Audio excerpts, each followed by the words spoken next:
Адистердин айтымында быйыл жыл башынан бери өлкөнүн ар кайсы аймагында рекорддук көрсөткүчтө 300 жолу сел жүрдү. Бийиктоолуу тилкелерде 2000ден ашык көл болсо, анын 368-инде жылып кетүү коркунучу бар. Андыктан учурда тынымсыз мониторинг жүргүзүлүп, алдын алуу жана коргоо чаралары боюнча сунуштар иштелип жатыптыр. Өтө рекордтуу көп селдер катталды. 300дөн ашык селдер катталды. Бул илимпоздор деле, биздин адистер деле айтып атат. Бул ушул кыска мөөнөттө өзүнүн циклы болот экен, 7 жылдык жана 30 жылдык. Ушул 30 жылдык циклы кайталанып келди. Быйыл өтө көп ушул сел процесстери кайталанган да. Муну эми биз дайым изилдеп турабыз жана алдын алуу иш-чараларын да көрөбүз. Илимпоздор акыркы көрүнүштөрдүн негизги себеби климаттык өзгөрүүлөр экенин айтып келишет. Илимдердин улуттук академиясынын өкүлдөрү да өлкөдө мезгилдер кадимкидей жылышып, кыш азыраак болуп, жаз жай көбөйгөнүн айтышууда. У нас, получается, более теплые зимы стали за последние 30 лет.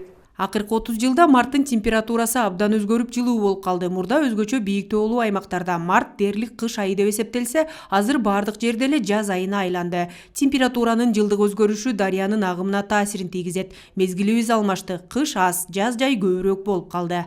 Ошол эле убакта быйылкы селдин негизги себептеринин бири өлкөнүн географиялык өзгөчөлүктөрүнөн уламда болушу мүмкүн экени белгиленди. Анткени республиканын аймагынын 94%-ын тоолор ээлеп турат. Ошондой эле адамдык фактор да роль ойнойт. Айрым жерлерде турак жайлар, ар кандай объекттер сел агымдарынын нугуна салынып калган. Акмарал Сабатар, Скелдик Өкүлбеков, Ала Тоо 24.